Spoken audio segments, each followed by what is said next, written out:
You know, when I was growing up, the morning like this would probably be pretty scary because I remember growing up, we were taught that one of the biggest threats there was stranger danger. So like you had to worry about the strangers out there, but there was also the threat of quicksand. And if you grew up in the 90s or the 80s, or like maybe even before that, there was this irrational fear that they told us about quicksand, that at any moment you could just be walking along and you could fall into quicksand, one misstep, and you would find yourself sinking down. And I don't think that my childhood self would even believe that I've made it to an adult without falling into quicksand. I mean, it was such a big fear. I guess the closest that I ever came to falling into quicksand was when I was a teenager and we were playing paintball in the Hiwassee River. I guess we weren't actually in the river, but we were sort of in the river because, you know, in the wintertime, TVA will drain the lakes, and so the lake bed was dry, or at least most of it was dry, but there was these deep pockets of muck that were there, that were left behind, and all you had to do was just make one wrong step and you would be sunk up to your thigh, and you try to get your boot out. Maybe you left your boot where it was, and you're just able to kind of make it out. To be honest, this paintball that we're playing in the Hiwassee River, this was one of the first dates that Hope and I had as teenagers. I was really romantic at the time, and I think my brother shot her, and that was like our first kind of interaction, I guess, as we were dating as kids. But anyways, this fear of quicksand, and even though the fear of quicksand is kind of overblown for what it is, but it was such a joy. Think about that. There's this definite feeling of being stuck. There's this definite fear of being stuck. Whether you're stuck in the muck in a dried up riverbank, whether you're stuck in something that is sinking, or whether you're just stuck in life. Because of course, quicksand isn't the only way people get stuck. Sometimes people get stuck in life itself because life can be hard. You take a step and ultimately you feel like you're sinking. Maybe it's grief and you're sinking in grief. Maybe it's disappointment. Things didn't work out the way that you had hoped they did, and you're just sinking and stuck in that. Maybe it's a relationship that isn't as full as you thought it might be, and you wanted for your life. Maybe it's a pattern in your life that you just can't seem to break, and you always keep coming back to it, and it just feels as if you're shackled to it, if you're just stuck in that pattern, and you wake up one day and you realize that life just kind of feels stuck. And after a while of feeling stuck, you start to believe this quiet lie. You start to believe, this is just the way my life is. You start to believe when things are tough and when things get hard for a while, that this is just the way my life is. Nothing's gonna change. My story is already written. But today is Easter. Today is Easter, and Easter tells us a different story. Easter tells us something that we often forget, that our story isn't over, that your story isn't over. Even when it might feel as if things are over, even when it might feel as if your story is over, Easter tells us and tells you that your story isn't over. But before we get to Easter, we have to deal with this whole stuck thing. Because believe it or not, this stuck feeling is exactly where Jesus' followers were. It was exactly where they found themselves on the morning of Easter. You see, Jesus came to the earth. He was born of Mary, grew up, and then when he was about 30 years old, he went out and started preaching good news. He started healing people, and he drew people to himself. He brought people to himself who were trying to grow and to be kinder of people who were trying to give their lives to God, people who were trying to make a difference in the world, people who were trying to find a place to belong, and Jesus brought them to himself. And then they walked around and spent time with Jesus for about 3 years. We call these folks Jesus' disciples. These are people who Jesus called to himself, and they left their careers. Sometimes they left their families to change the world, to change lives. But then, and all of a sudden, Jesus dies. Jesus dies on a cross. And in that moment, everything that they had hoped for, everything that they worked for, everything they thought their lives were going to become was gone. And they found themselves stuck. They were stuck in the past. They were stuck in their grief. They were stuck not knowing what might be next for them, not knowing what might be next for those that they cared about. And I want to share with you what came next.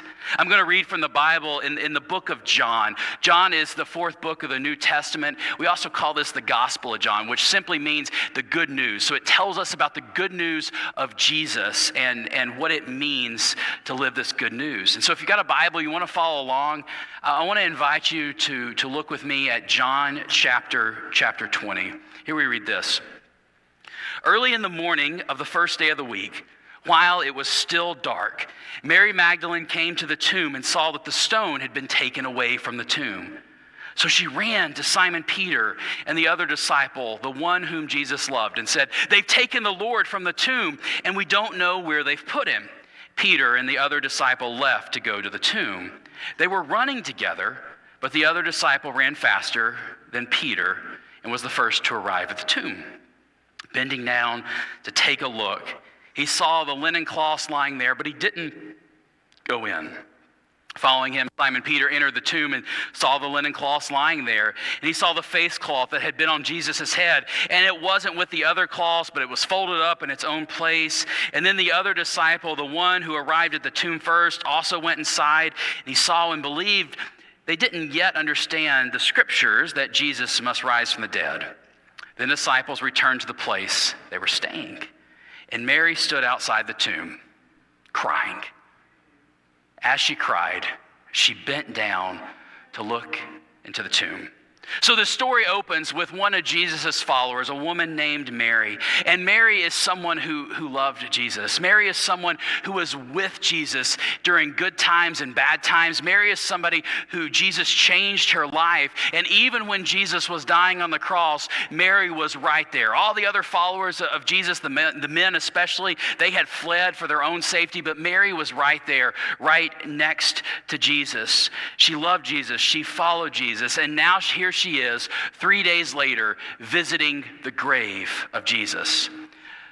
One biblical scholar reminds us or tells us that this was a common practice for people to do. It wasn't just an anomaly that Mary was doing this. This is something that people often did in this time, that they would go within 3 days to the tomb and spend time there. So it was custom in the region in Palestine to visit the tomb of a loved one for up to 3 days after a body had been laid to rest. And the reason for this is because people believed that the spirit of the body was still there around 3 days, kind of hovering around the tomb. But at 3 day mark, because there's not embalming and stuff, the body is decaying very rapidly. And so it was believed that at that point, the spirit would leave and they were no longer there. So Mary is right there, doing the things that people do in their grief. Attending to the tomb, trying to figure out what it means just to be in their grief. She's stuck in her grief. She follows the custom of the day, goes to visit the tomb to sit with Jesus' body. But when she gets there, the bad news gets worse. Something is wrong. And the entrance to Jesus' tomb is uncovered. She walks in and she sees that his body is not there. And Mary knows what you and I know, that people don't rise from the dead. And so if the body is not there, that means that somebody's stolen the body. So it's pain, grief, loss, compounded. And then she goes and tells the other followers, somebody has taken his body. And then they run to try to figure out what is going on. And sure enough, the body is gone, and they believe the news that Mary has told them. The male disciples then return to the place they are staying, but Mary is so overcome, stuck in her grief, that she stays right there. She cries. She lets it all out. She breaks down in tears. Now, if you know this story, you likely know that the empty tomb turns out to be a good thing. I mean, that's why we've been singing this morning. That's why we are here this morning. But if we don't skip to the good part yet, if we sit with Mary just a little bit, we start to see what she's feeling. That she had just experienced the bad news of Jesus' death, and then she was right there with him as he breathed his last. Perhaps she was there when they took his body off the cross. Perhaps she even saw them putting his body in the tomb. And now she's stuck in her grief, the pain, and she doesn't know what else to do except to go be with his body. And as she is standing there in tears, as far as she knows, the story is over. The story has ended in tragedy. The worst thing that could have happened has happened. Jesus is dead, and now someone she thinks has stolen his body. Jesus is gone. It's all over. Hope is gone, and her future feels empty, lost, as she stands over an open grave. But then something happens. Then as she's crying, then she is in tears, she bends down to look into the tomb. And John picks up the story when she bends down to look in the tomb in verse 12, where he writes that Mary saw two angels dressed in white, seated where the body of Jesus had been, one at the head and one at the foot. The angels looked at her and said, "Woman, why are you crying?" And she replied, They've taken my Lord. And I don't know where they've put him. And she's breaking down. She just doesn't know what to say. And as soon as she said this, she turned around and she saw Jesus standing there. But she didn't know it was Jesus. She's breaking down, and then she turns around and she sees somebody standing there. And we know it's Jesus, but she doesn't know it's Jesus. She's so full of grief. And Jesus, unrecognized, said to her, "Woman, why are you crying? Who are you looking for?" Thinking he was the gardener, she replied, "Sir, if you've carried him away, tell me where you've put him and I'll go get him." I mean, she's breaking down. She's begging with this guy. If you've taken him, just let me know and just let me know. But then Jesus said to her, "Mary." Jesus said her name. And she turned and said to him in Aramaic, "Rabboni," which means teacher. Then Jesus said to her, "Don't hold on to me, for I haven't gone up to my Father. Go to my brothers and sisters and tell them, I'm going up to my Father and your Father, to my God and your God." And Mary Magdalene left and announced to the disciples, "I've seen the Lord."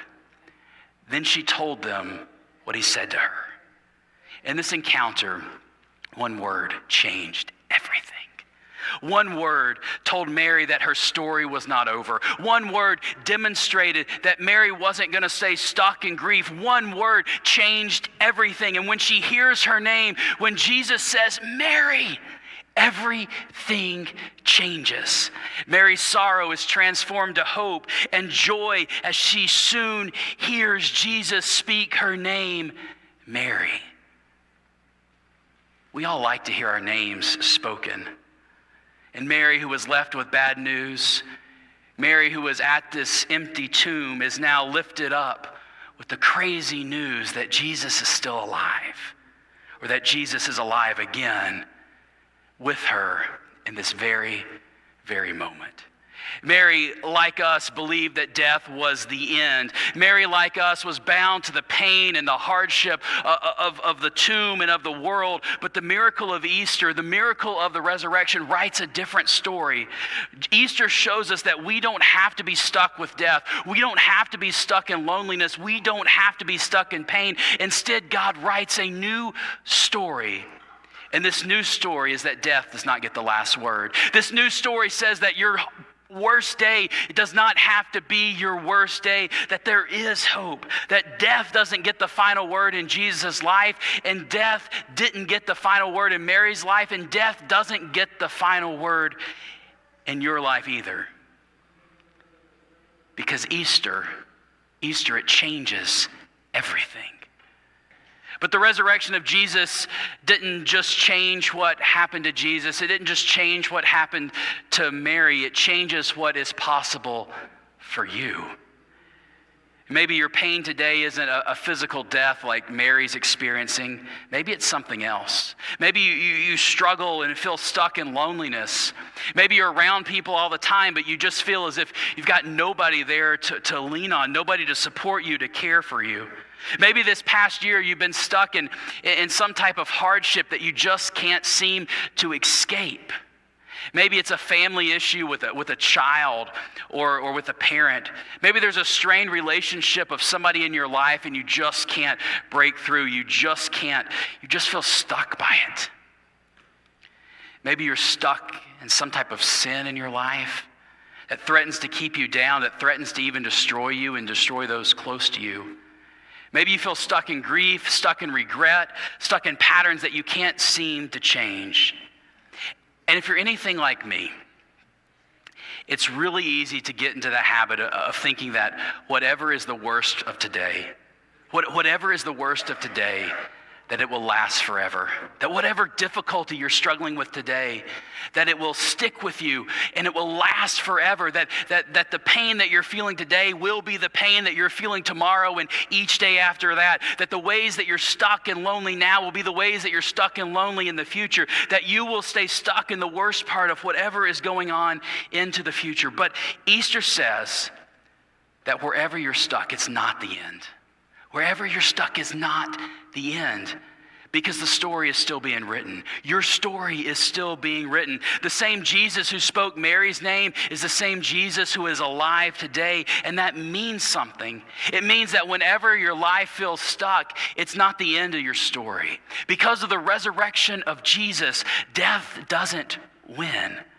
Despair doesn't win. Your worst moment doesn't win. God is still writing a story, and God can still bring life out of the tomb, and new life is still possible for you. So if you feel stuck today, or if you know someone who feels stuck today, the good news is that the tomb is empty.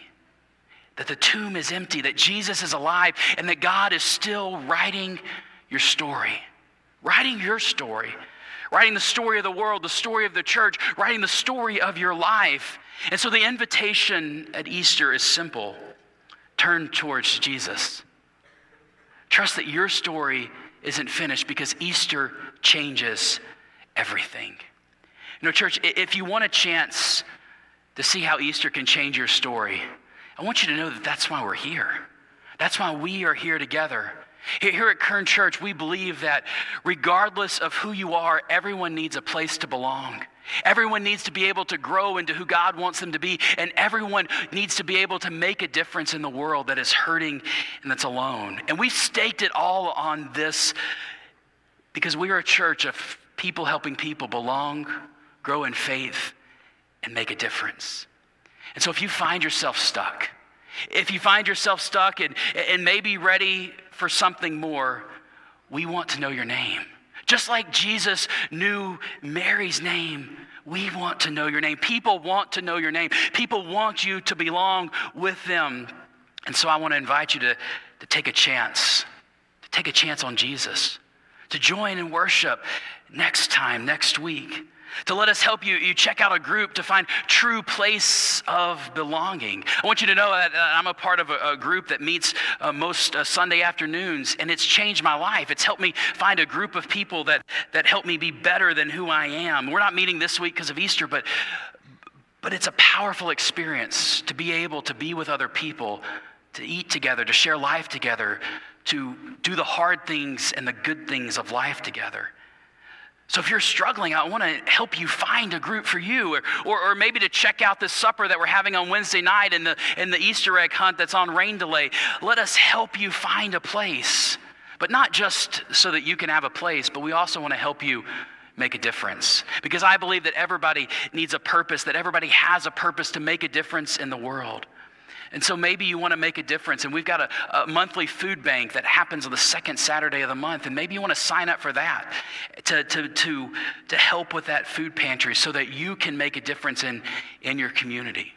You can find opportunities to do this by scanning that Next Steps QR code in your worship program today.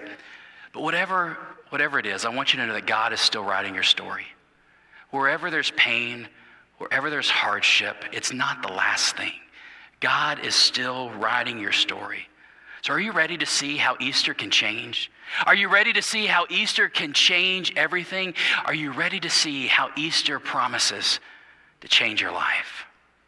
Let me pray for you. God, I thank you for today.